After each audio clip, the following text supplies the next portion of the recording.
כבר בצעדי הענק לכיוון יום ראש השנה, היום הגדול והנורא, כן? כמו שהזכרנו, אף על גב שזה יום של דין שמעיינים לכל אחד ואחד בתיק האישי, זה יום של שמחה, צריך להסתפר, להגיע, חס ושלום, לא להיכנס מנובלים לרגל, שזה בכלל נקרא רגל, גם ראש השנה, ולהיות שמחים. אז כבר שאלו למה לא אומרים הלל בראש השנה. אז איך אפשר להגיד הלל ביום כזה של רעד ופחד? בין ההלל זה הודעה להשם יתברך. מי שרוצה לקרוא תהילים יכול לקרוא תהילים, מה הקשר? אדרבה, יש בזה עניין. אבל סוף סוף לתקן ולהגיד הלל, השבת הזאת אומרים שהיא חשובה, למה לפני ראש השנה? נכון? שבת, לך על כל השבתות של שבת הזאת היא שבת חשובה, כל שבת היא בכלל חשובה. בעזרת השם שבוע הבא, אנחנו כבר נהיה בתוך, לא, עדיין לא, עוד שבועיים אנחנו נהיה בתוך 10 ימי תשובה, ובלי נדר שם אנחנו נדבר קצת מענייני רבנו הארי, מה הוא כותב על הימים האלה, שהאדם יכול לזכות לתקן את עצמו מהיום שנברא. זאת אומרת, ככה על קצה המזלג אני אגיד לכם, יש לנו סך הכל 10 ימים ו10 ימי תשובה. כותב רבנו הארי שמי שיתענה כל 10 ימי תשובה, מתקן כל יום את היום מהיום שהוא נולד עד היום הזה. עכשיו, ראש השנה, יומיים, אסור להתענות. צום גדליה, אני אומר בנות זה גם ככה אותו דבר, נכון? שואלים בנות צריכות לתקן? הן חייבות לתקן. מה אתה חושב? בטח. ודאי. גמרא אומרת מסכת כריתות, כשם ששניהם נהנו, עשו עבירה, שניהם נהנו, שניהם צריכים לתקן, אז ודאי. אז 10 ימי תשובה כותב שאם אדם צם כל 10 ימים האלה, ממנה מתחפר לו כל יום. צם ביום ראשון, כל הימי ראשון מהיום שהוא נולד עד אותו היום. יום שני מהיום, אז אנחנו יודעים ששישי שבת אסור להתענות. יוצא לנו שישי שבת ראש השנה. שישי שבת וראשון, אז ממנה אסור להתענות. יום אחרי זה, יום שני זה צום גדליה, גם ככה צמים. יש לך שלישי, רביעי, נכון. שלישי, רביעי, חמישי. אחרי זה יש לך... שישי גם אתה. שישי. אחרי זה יש לך שבת. אחרי זה יום כיפור. איזה יום זה יוצא הצום אחרי ראש השנה? מה? איזה יום זה יוצא הצום? גדליה? מיד אחרי ראש השנה. יום שני. יום שני? כן. ג' בתשרי. ואז כיפור מתי יוצא? תוסיף על זה עוד 7 ימים, ביום ראשון. אז יוצא לך... יום שני בבוקר זה הצום. איך? מעלות השחר הצום. כן. יום שני. כן. אני אז זוכר סוף כל הזמן סוף... קורא לי בטיסות בחזרות מאומן, וואי, זה שכר הגמרא אומרת, כל המתענה, מסכת ברכות בדף ח', מסכת ראש השנה בדף ט', כל המתענה, כל האוכל בתשיעי ומתענה בעשירי, מעלה עליו הכתוב כאילו יתענה תשיעי ועשירי. אדרבה, אנחנו רואים שלפי המקובלים יש עניין לאכול 6 סעודות בערב כיפור, ואם אתה אוכל הרבה בתשיעי, מעלה עליך הכתוב כאילו יתענה תשיעי ועשירי. אז אנחנו רואים שבכלל העשירי זה יום כיפור, ותשיעי ערב יום כיפור מרבים באכילה. אז מה נשאר לך? סך הכל השנה בגלל שראש השנה יוצא בשבת, אז 6 ימים. אתה מתענה 6 ימים, ואז ממילא אתה זוכה, מה שנקרא, לתקן את עצמך מהיום שנבראת. אז דבר עצום זה, כמובן תענית, קבלת תענית ממנחה שלפני, עד יום למחרת מעמוד השחר, עד השקיעה, ובלילה כבר אפשר לאכול, ואותו דבר גם כן יום למחרת. אז ממילא זה דבר גדול, מי שיכול לעשות את זה, זה בכלל דבר מבורך. טוב, אנחנו...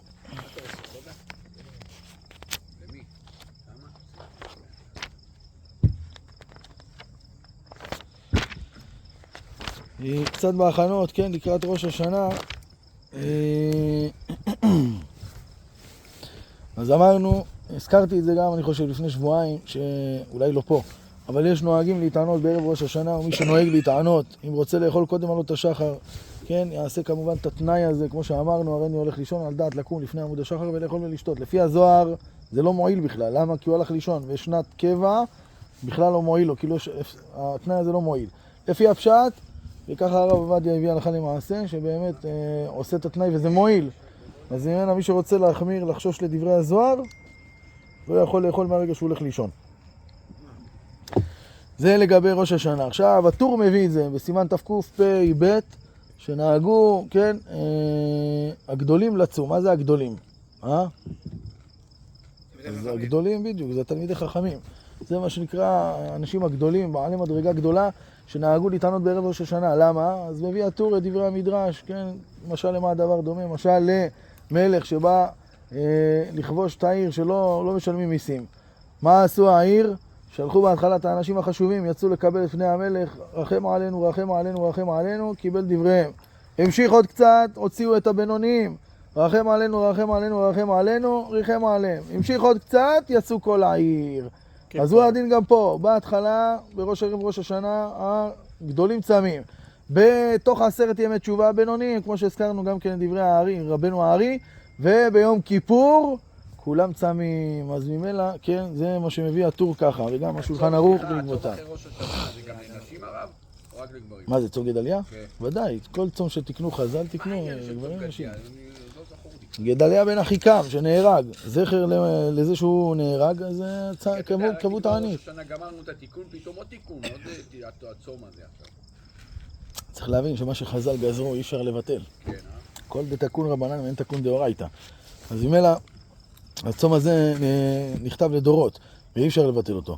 כן, אז מי שנהג להתענות בערב ראש השנה וכן עשה ג' שנים, כבר נהג 3 פעמים בזה, ורוצה לבטל מנהגו לגמרי, מטעמי בריאות וכדומה, צריך לעשות התרה. למה? כי כל דבר שאדם נוהג אותו 3 פעמים, תפס עליו כדבר שהוא מוחזק בו כנדר, ממילא צריך לעשות התרה.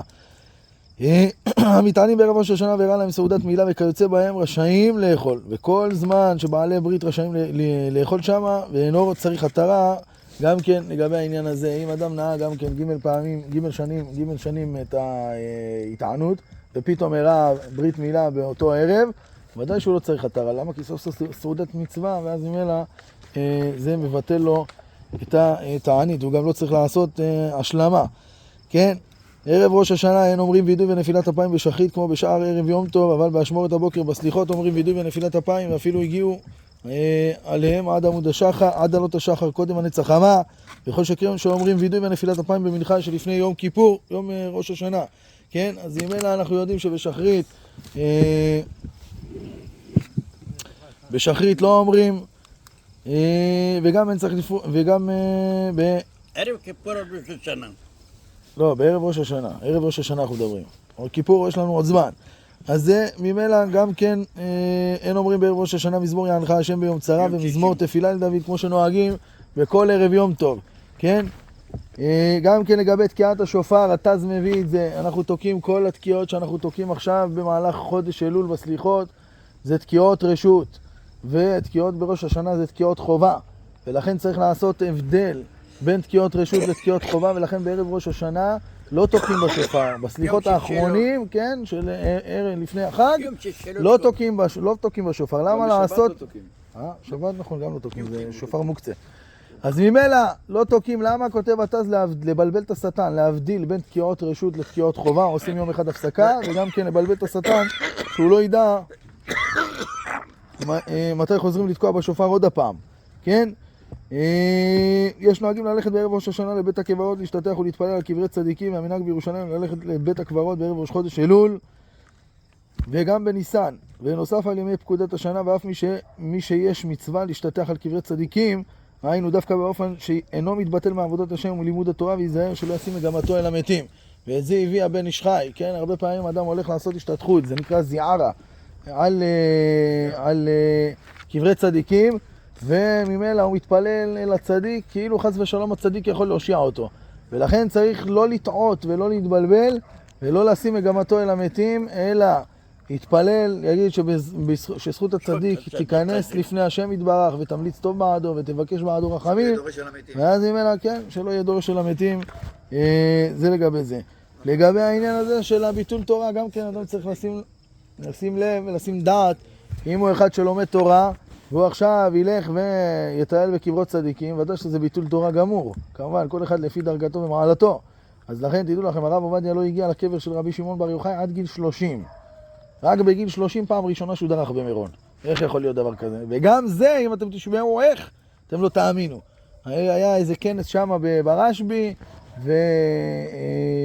והרב צדקה, כמדומני, חלם שרבי שמעון בא אליו וביקש שחכם עובדיה יגיע, והוא שלח מישהו והביאו אותו במסוק לשם. בקיצור, בוא נגיד שהוא לא סתם הגיע, כן, אבל תבינו שאם הרב עובדיה דרך פעם ראשונה בקבר של רשב"י בגיל 30, אז תבינו כמה התורה חשובה, כמה האדם צריך לא להתבטל מתורה אפילו לרגע. כן, יש לי להזהיר את הכהנים שאסור להם בהחלט ללכת לבית הקברות ואסור להם להשתטח על קברות צדיקים, אז גם כן שאלות שכל פעם מתעוררות ששואלים האם אפשר ללכת לקברות צדיקים, אז ודאי שכהנים אסור להם, למה?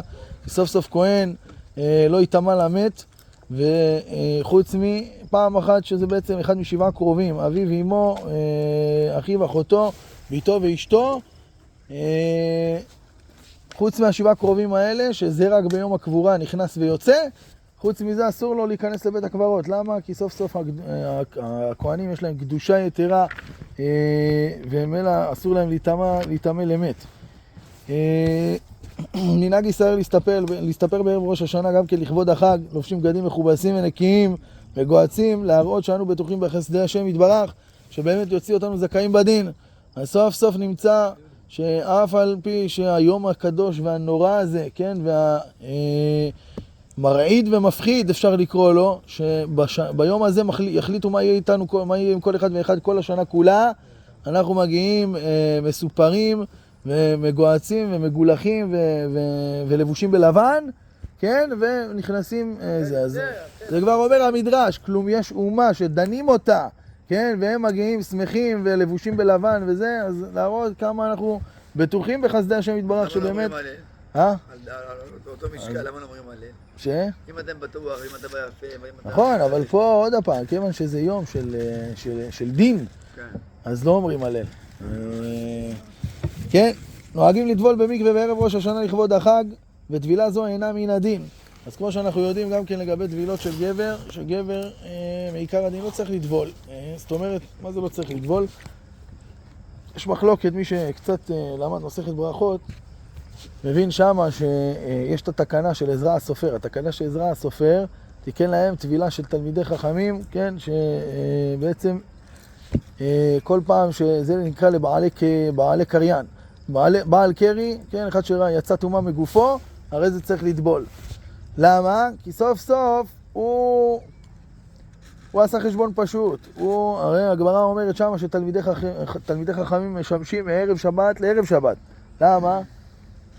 כי סוף סוף, כל פעם שהם נמצאים אנשים שלהם, ונמצא שהם הולכים וטובלים, לאנשים שלהם, ועוד פעם הולכים וטובלים, אז ממילא, כן, התלמידי חכמים היו גם כן יודעים את הסוד הזה של הקדוש ברוך הוא, כמה שהזוהר מסביר בזה, מעריך בזה ארוכות, שדווקא יש עניין בערב שבת, 4 מדרגות למשיכת נשמה, דיברתי על זה בפעמים קודמות, המדרגה הכי פחותה זה ביום חול לפני חצות, אחר כך למעלה מזה זה חצות לילה של יום חול, ומעלה, למעלה מזה המדרגה השלישית זה ערב שבת לפני חצות יום, לפני חצות לילה, ובערב שבת שזה הסוד, כן, שבעצם שיש חיבור של זון לקדושה, זה העיר אנפין והשכינה, שם נבראים נשמות חדשות, וממילא האדם יכול למשוך נשמה גבוהה, נשמה חדשה לילדים.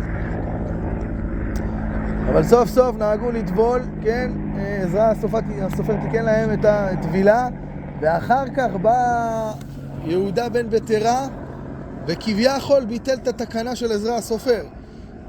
מה זה כביכול ביטל את התקנה? הוא עשה דבר כזה שנקרא 9 קבין. מה זה 9 קבין? זה אדם עומד מתחת לדוש, מוריד 12.5 ליטר מים מעל הראש, ואז עם אלה, לשיטת החזון איש, זה 18 ליטר. אז עומד מתחת לברז וממילא יוצאים עליו מים, וזה זה לא כמו מקווה, זה מתאר אותו לא כמו מקווה. אבל סוף סוף, כן, צריך לעיין בזה, זה בכלל נושא בפני עצמו, אבל אדם צריך להבין, כן, שהעניין של המקווה זה דבר מאוד גבוה. למה? הגם שזה מעיקר הדין, לא תקנה לגבר, גבר לא מברך על הטבילה, אבל תבינו, ברמת העיקרון, אדם במהלך היום עושה עבירות, כן? וכל העבירה שהוא עושה הוא מדביק על עצמו קליפה רוחנית. אנחנו, אין לנו עיניים לראות את זה. אם הוא עושה רק מצוות. אין צדיק אשר יעשה טוב. אם הוא עושה רק מצוות, אז אשריו ואשרי חלקו, אבל עדיין, הנה, הזכיר לך, אין צדיק אשר יעשה טוב ולא יחטא. אז אם אלה האדם עושה במהלך היום עבירות... מה? אני אומר, אני הרבה זמן לא טבלתי על זה. יש לך פה קרוב, מה? בכנרת היית, לא? בכנרת היית. יש לך פה קרוב. אותו דבר. בוא תשמע מה הלאה עכשיו עכשיו תשמע מה המעלה של המקווה, ובעזרת השם תקפיד כל יום. אז אדם עושה עבירות, אדם דיבר לשון הרע, שמע לשון הרע, אני יודע מה, הדביק על עצמו קליפות. עכשיו הבן אדם הזה הולך למקווה, הוא מגיע למקווה, מגיע אם זה נהר מים חיים זה הכי גבוה, אם זה ים, אם זה אגם, כן, כל דבר שמחזיק למעלה מ-40 שאה, והוא מגיע למקווה, וברגע שהוא מגיע, הוא במהלך הזמן הדביק עליו קליפות. הקליפות הן רוחניות. ברגע שהוא מגיע למקווה והוא יוריד לתוך מים, לתוך 40 שאה, הוא יורד, ברגע שהוא בתוך המים כולו, אומרת הגמרא כעובר במעי אמו, כל העבירות שנדבקו עליו נשארים בחוץ. ונמצא שהוא עולה מהמקווה, טהור. נמצא כל ירידה לצורך עלייה, יש בזה הרבה מה להעריך בעניין המקווה, אז לכן כל מי שיכול לטבול במקווה, בפרט אם זה כל יום, אדרבה ואדרבה, דבר עצום וגדול זה. לכן כן, זה עוזר לזכך את הנשמה, זה עוזר לתאר את הנשמה, והאדם מרגיש את זה על עצמו, אני אומר לכם, אין חכם כבעל ניסיון, אדם מרגיש את זה על עצמו, אתה ברגע שאתה מקפיד בדבר הזה, ואתה כבר מגיע לדבר שאתה מתמיד בו יום יום במקווה, כן, ממילא נמצא שאדם זוכה להתעלות גם כן ברוחניות, גם כן בגשמיות, אבל ממילא פעם אחת היה איזה תלמיד אחד מהחסידים בירושלים, שהוא הלך להתפלל שחרית, והוא הלך לטבול במקווה לפני שחרית, לפני שחרית טובלים במקווה. אז הוא בדיוק עבר, והרב צדקה זכר צדיק לברכה עבר לידו, אמר לו בוקר טוב הרב, שלום עליכם, היה בערך איזה 8:30, 8:45, משהו כזה בבוקר, ראש חודש. אז הוא ראה אותו, הרב צדקה ראה אותו עם השיער רטוב ועם המגבת על הכתף. אמר לו מה זה? אמר לו הלכתי לטבול. אז הרב אמר לו מתי הולכים לטבול אחרי התפילה? הולכים לטבול לפני התפילה. הוא אומר לו כן הרב, אני בדרך לבית כנסת. תסתכל על השעון, ראה מה השעה, כבר עוד רגע עבר זמן קריאת שמע. אמר לו אני גוזר עליך לא לומר הלל היום. אמר לו למה, מה קרה הרב? אמר לו כתוב הללו עבדי השם. איך אתה יכול להגיד לעצמך עבד השם שאתה הולך להתפלל שחרית ב9? עוד רגע כבר עבר זמן קריאת שמע. משתיב לך, אז לכן, כן, כאן אדם צריך לחתור, כן, למניין של ירא שמיים, ואין מה לעשות. ככל שהמניין הוא יותר קרוב לנץ, ככה גם היראת שמיים שנמצאת בתפילה, כן, פחות דיבורים, פחות בעיות בתפילה, הכל מסודר, כן. תגיד כמה זה שאה? 40 שאה. 40 שאה? כמה סנטימטר? וואלה, לא יצא לי לשבת לעשות את החשבון של זה, אבל בוא נגיד, הגמרא אומרת אמה ברום אמה וחצי. זאת אומרת, אם תעשה אמה, זה בערך 50 סנטים. 50 סנטים על 50 סנטים על אמה וחצי. בוא נגיד על 70 ו-50 על 50, גובה בוא נגיד 75 בערך. משהו כזה. זה מה שצריך, למעלה מ-40 שאה. שלא יהיה פחות מזה. טוב. אז זה לגבי העניין של הטבילה, גם כן כמובן לא לברך על הטבילה של המקווה, גם כן לגבי חציצה, אדם צריך לדעת, כן, מי שהולך עם טבעות, או עם שרשראות, או עם דברים כאלה, גם כן צריך לדעת מה זה חציצה. היום שאלו אותי שאלה בבוקר לגבי העניין הזה. אז צריך לדעת שגם בגבר, כל מה שחוצץ בנידה, חוצץ בגבר. זה הכלל. אז אם אדם הולך עם טבעת, והטבעת הזאת היא צמודה לו ליד, כן, אז אם אלא ולא עובר מים בין האצבע לטבעת, הרי זה נקרא חוצץ, צריך להוריד את זה, כי אם הוא טבע לא עלה לו הטבילה, גם שהוא לא מברך על זה, אבל לא עלה לו הטבילה, אסור שיהיה חציצה. אז לכן אדם צריך לשים לב גם לדינים האלה, סוף סוף הרבה פעמים אנשים באים, טובלים ולא עולה בידם, למה? כי לא יודעים את הדינים.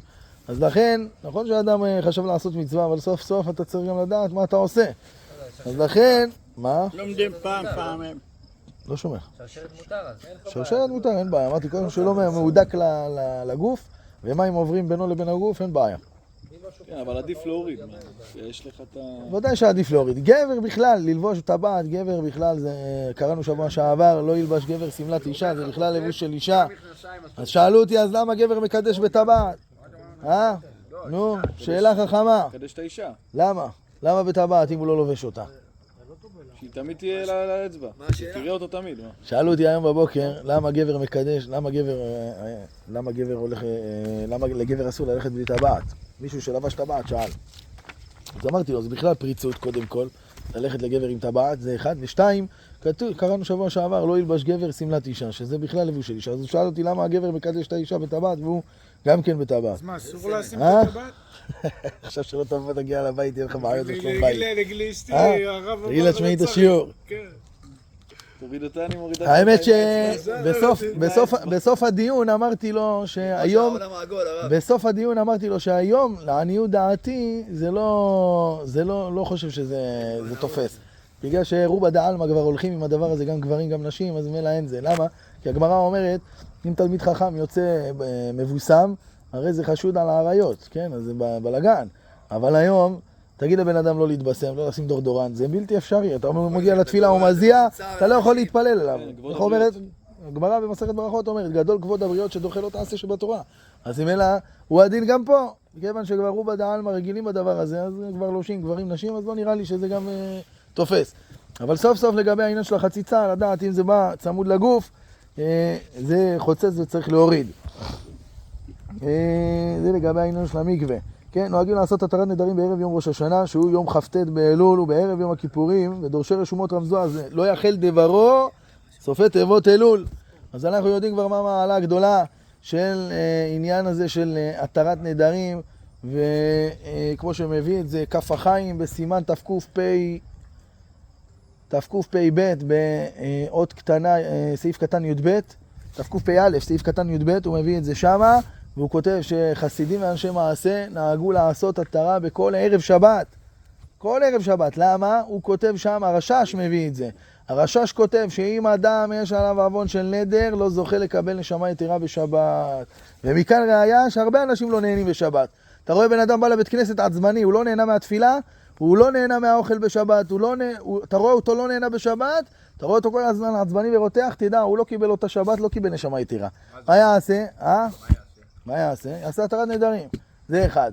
אם יכולים לעשות את זה, ואני תיקנתי את זה, אני אומר לך, אני תיקנתי את זה אצלנו בבית הכנסת כבר 3 שנים, שנה שלישית ברציפות, אנחנו עושים כל ערב שבת התרת נדרים.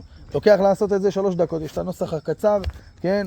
יושבים, חצי בית כנסת, עומדים, עושים זה לזה, אחרי זה מתחלפים, וממילא מיד אתה צמוד לזה, איך שמסיימים את זה, אומרים, בואי שבת, שבת מלכתה, קיבלת עליך שבת שאתה נקי מהעוון של נדר. ואז ממילא אתה זוכה לקבל נשמה יתרה, כמה זה חמור הדבר הזה. כל שבוע? מה? כל ערב שבת נהגו, חסידים ואנשי מעשה, כל ערב שבת נעשו לעשות התרת נדרים. כן?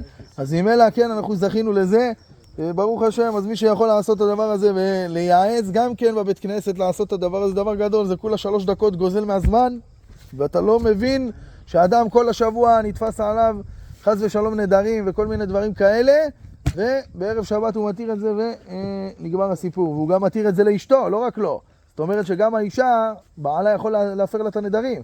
אז אם היא התחייבה איזה נדר או איזה שבועה, כן, במהלך השבוע, וגם אם אתה לא יודע מזה שאתה עושה את התרת נדרים, אז מילא אתה מתיר לה גם את הנדרים שלה.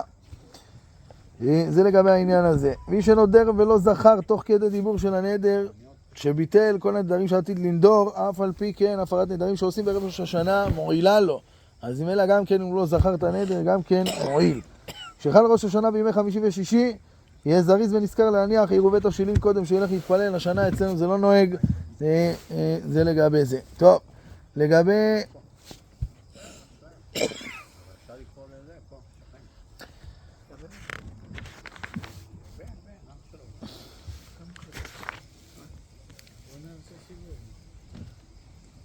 טוב, בעזרת השם, אנחנו נקפוץ קצת להרוויח כמה דינים אתה זוכר שדיברת היום, זה היה בטח אתה לא שמעת על זה. מה?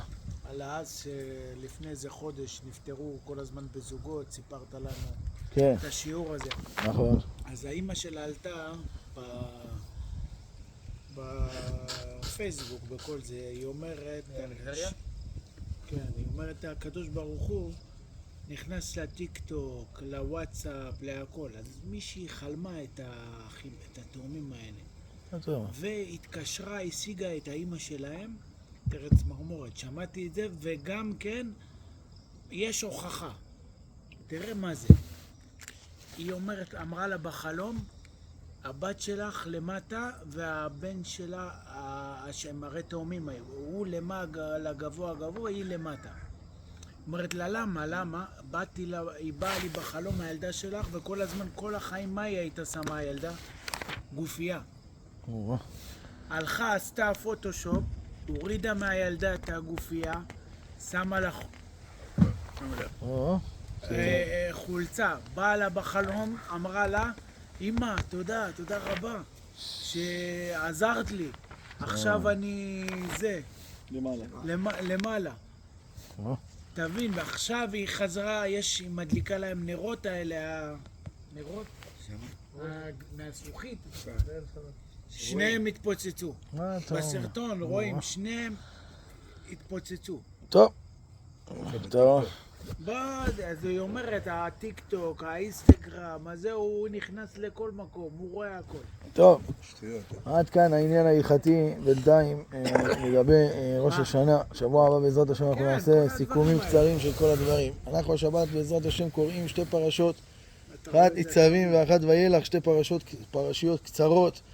אנחנו ממש כבר עוד, אפשר להגיד, חצי רגל אנחנו כבר בנקודת הסיום של השנה, ולכן אדם צריך להבין, שבוע שעבר דיברתי על העניין הזה שמרגישים את חודש אלול, שאנחנו בשיא שלו, שהאדם קם מוקדם והולך לישון מאוחר ורץ ממצווה למצווה ומנסה להשיג עוד מצווה ועוד תפילה ועוד גמילות חסדים ועבודה באמצע, ובלי סוף האדם רץ וטרוד.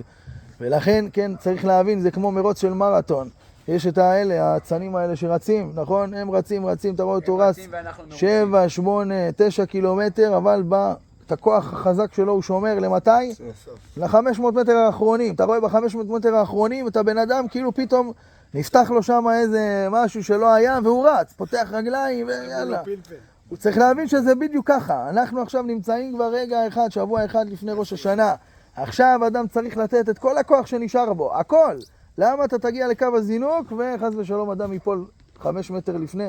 אז ודאי שדבר שהוא, בעזרת השם יתברך, ודאי שהוא לא ראוי. אז לכן אנחנו נקרא בשבת פרשת ניצבים, כתוב אתם ניצבים היום לפני השם אלוקיכם, ראשיכם, שבטיכם, שוטריכם, זקניכם וכל איש ישראל, טפכם, נשיכם וגירך, אשר בקרב מחניך מחוטב עציך, עד שואב ממך וכו'. אז כבר אמרו דורשי רשומות, אתם, מה זה אתם? אותיות אמת.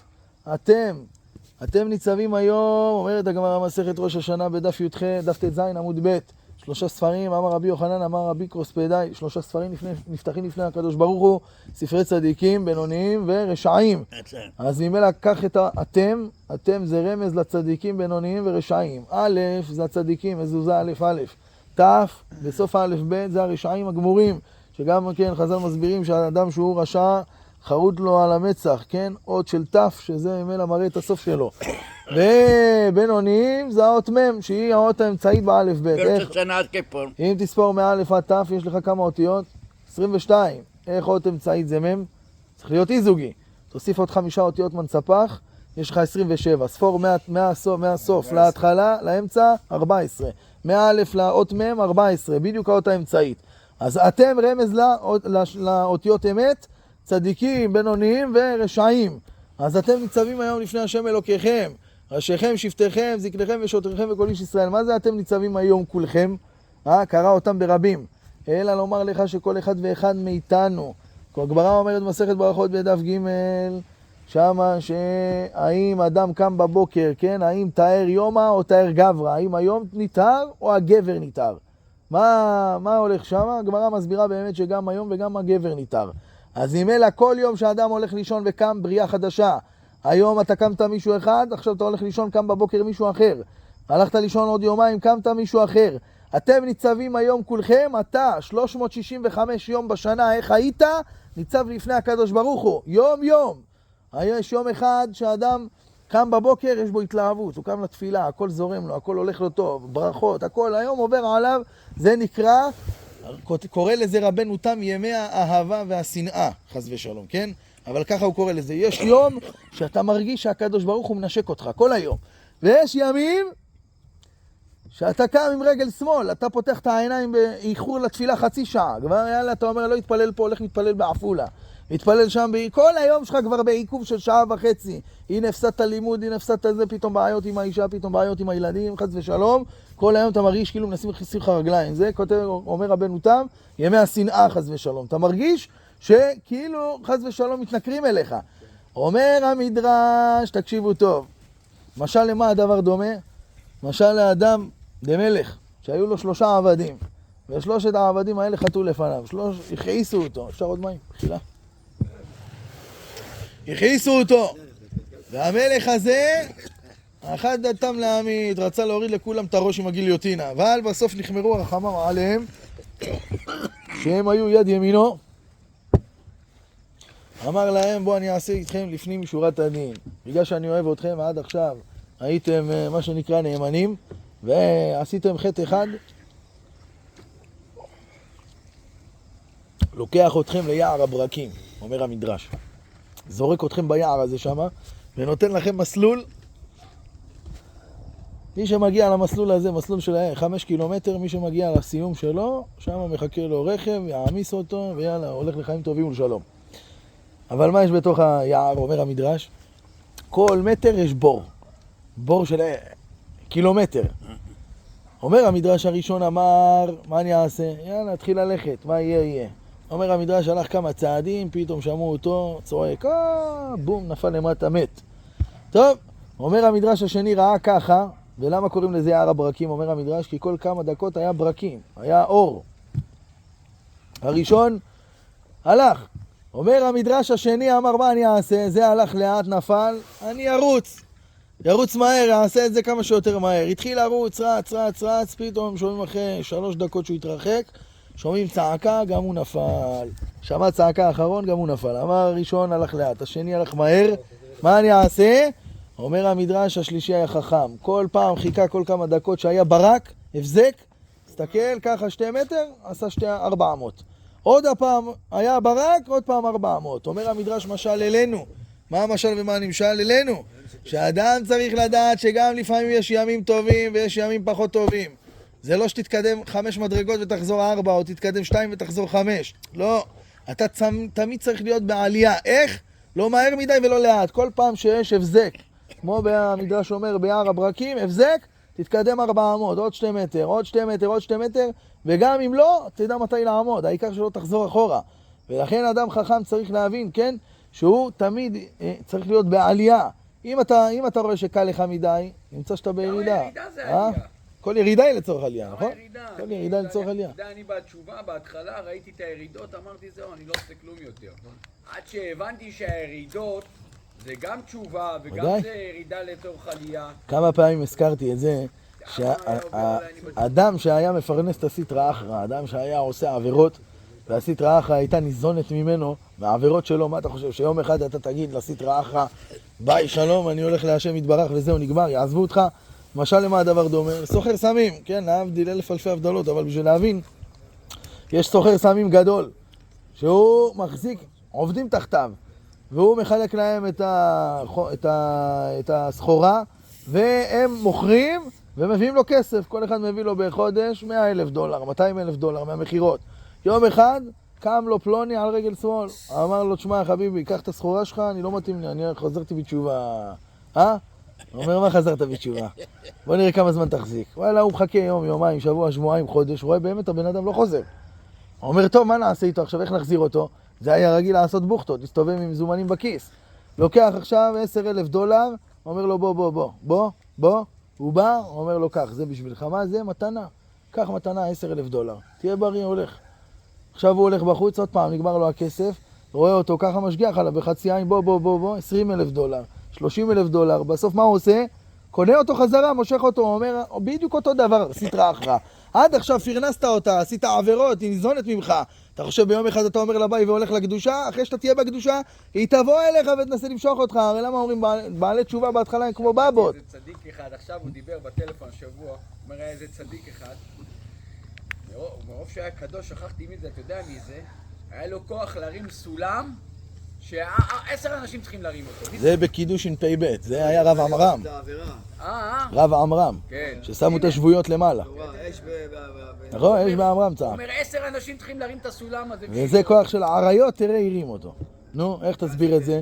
אתה רואה אדם מקבל כוחות של פתאום, אין מה לה, זה הגמרא אומרת בחגיגה י"א, גזל ועריות בנפשו, בנפש האדם זה, לא יעזור כלום. אם חז"ל אמרו, אמר לי איזה מישהו בבית כנסת שדיברתי על זה, אמר לי לא יכול להיות, גזל, עריות, אתה יודע מה הרב, הוא אומר לי, עריות יכול להיות, אבל גזל לא יכול להיות. אמרתי לו, מה אתה אומר באמת? אז מה אתה חולק על דבריי? אתה יכול לחלוק, על דברי חז"ל אתה יכול לחלוק?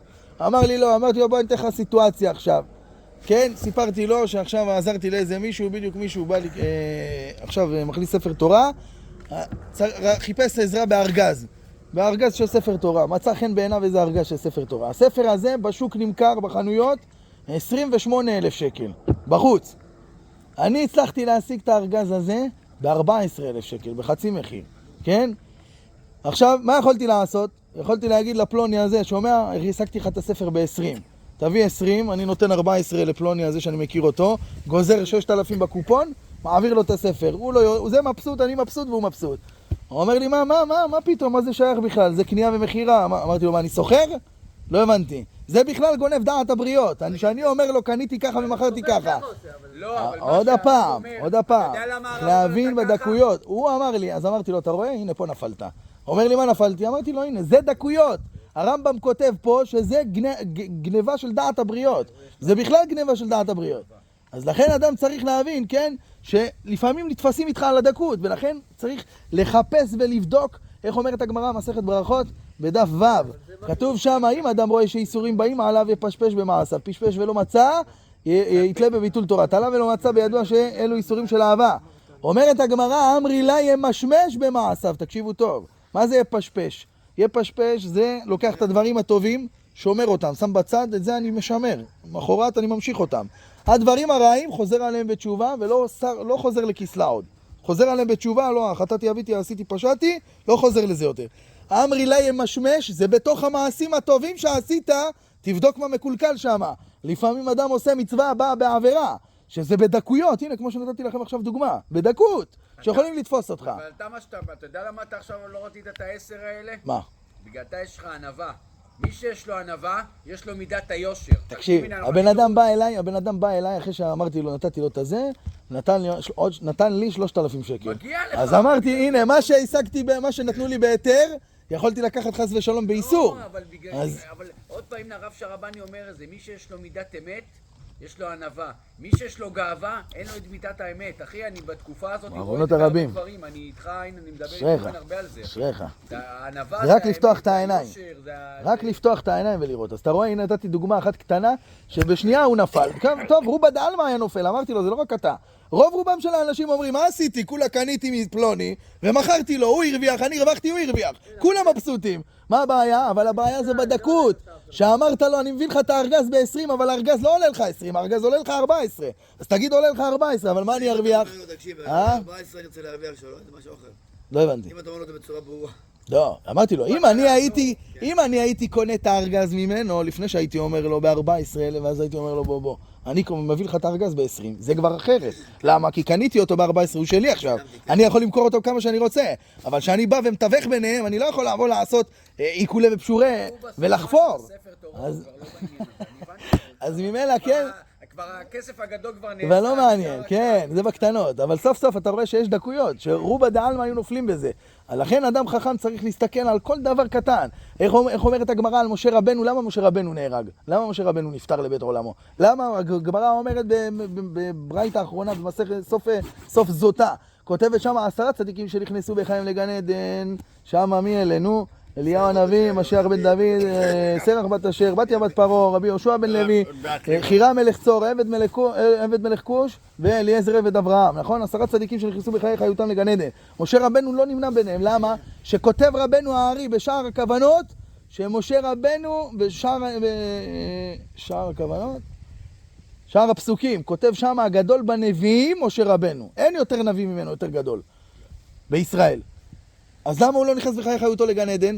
אז בהכרח צריך לתרץ 2 תירוצים. אחד, זה שהוא חטא בימי מריבה, ושם הקדוש ברוך הוא אמר, יען אשר לא קידשתם את שמי, בכלל הן אתה שומע עליו, ואם לא קידשתם חיללתם, וכל המחלל שם השם חייב מיתה, מסכת יומא פ"ו עמוד ב', חייב מיתה, אז הוא חילל שם השם, בדקות שלו, בעוון שלו, נקבר. היה חייב לכפר לו, שכתוב, לא יכופר לכם העוון הזה עד מות תמותון. עד שמתים יתכפר, זה אחד. 2, משה רבנו מה אמר? הורגני נא הרוג. הוא הוציא מהפה, הגמרא אומרת מסכת מועד קטן בדף י"ח עמוד ב', כתוב שמה ברית כרותה לשפתיים. ואיפה זה נמצא עוד אצל משה רבנו? בפרשת תצווה. הוא אמר מחנינה מספרך אשר כתבת, כיוון שהוצאת מהפה, נתפס. פרשת ואתה תצווה לא מוזכר משה רבנו. בכל הפרשה הוא לא מוזכר, הכל בדרך רמז, ואתה תצווה את בני ישראל. אז ממילא האם ברית כרותה לשפתיים הוא אמר הורגני נא הרוג? אז ממילא הקדוש ברוך הוא היה חייב להרוג אותו. הוא הדין גם אצל יעקב, אצל יעקב אבינו עם רחל. ואני בבואי מפדן מתה עליי רחל. מה זה מתה עליי רחל? שבא אליו לבן וחיפש את התרפים, רחל גנבה אותם, ויעקב לא ידע. ומה אמר לו? שיעקב כבר התעצבן, מחפש מאוהל בילה לאוהל רחל, לאוהל המעות. כבר יעקב התעצבן, אמר לו, אם אשר ימצא את אלוהיך, לא יחיה. ומיד מה אומרת התורה? ולא ידע יעקב כי רחל גנבתה. מה זה ולא ידע יעקב? זה לא מעניין, כיוון שהחכם מוציא מהפה, כי לילת חכם בחינם נתפסת. לכן אתה רואה ככל שהאדם יותר גדול במעלות, דקדוק על כל מה שהוא מוציא מהפה נתפס. זאת אומרת מדוקדק יותר. ולכן כמה האדם צריך לייחס חשיבות לכל דבר וקטן, לכל פרט, לכל צעד. כן, שאדם חושב, כן, צריך רק בשביל להעביר איך מסתכלים עלינו בשמיים מלמעלה. ראיתם פעם, להבדיל אלף אלפי הבדלות, בן אדם שיושב לראות, אני יודע מה, משחק כדורגל של ברצלונה וריאל מדריד, איך קוראים לזה? קלאסיקו. יושבים ורואים עכשיו קבוצה של אנשים על מסך טלוויזיה. ראיתם את כל מי שיושב ורואה כדורגל, והאוהדים שנמצאים שם, כולם אחרי הכדור. ככה כולם אחרי הכדור, ככה בשמיים מסתכלים על כל אחד ואחד מאיתנו. הנה הוא בא לעשות עבירה, שלא יעשה את העבירה. למה? הוא מוסיף עכשיו חס ושלום עוד עבירות לקופה של עם ישראל. ואותו דבר על מצווה. צריך להבין שככה זה בשמיים, הדקדוקים הם כאלה. איך רמי לוי, מי שמכיר את רמי לוי, פעם סיפר סיפור שהוא מת מוות קליני. והוא סיפר שמה שבבית דין למעלה אמרו לו איפה כל ציפורן שהוא גזר נפלה. תבינו, כל ציפורן שהוא גזר בחייו, אמרו לו איפה היא נמצאת. לכן כמה הדקדוקים חמורים, ולכן כמה האדם צריך לפחד. אבל סוף סוף אני אסיים בדבר שכן ייתן לנו מה שנקרא דחיפה. הנה, לקראת יום הדין. הגמרא אומרת במסכת הערכין בדף י"ז עמוד ב', כתוב שמה שאם הקדוש ברוך הוא היה בא עם אברהם, יצחק ויעקב, היה בא איתם בדין, לא היו יוסיף זכאים בדין. ראובן, תחפש עוד אחד, לא מבין את אמצעי העשר. אז ממילא, אם היה בא עם אברהם, יצחק ויעקב בדין, לא היו יוצאים זכאים. אז אם בארזים נפלה שלבת, מה יגידו אזובי הקיר? מה אנחנו נגיד? חס ושלום, אין תקווה. חס ושלום להגיד דבר כזה. אלא מה? אומרת הגמרא שאברהם, יצחק ויעקב יצאו זכאים בדין בזכות מה? בזכות שהיו חסידים.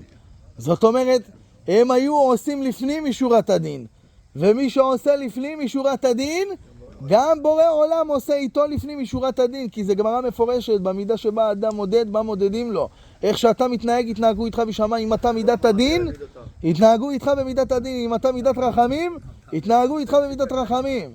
ולכן אדם חכם, כן, לוקח את היסוד הזה ומנצל אותו בימים שנשארו, להרבות בגמילות חסדים, להרבות בצדקות, להרבות במעשים טובים, ובעזרת השם נזכה לחתימה, לכתיבה טובה, אמן ואמן. יש לנו עוד אחד? יאללה, תעשו ברכות בינתיים.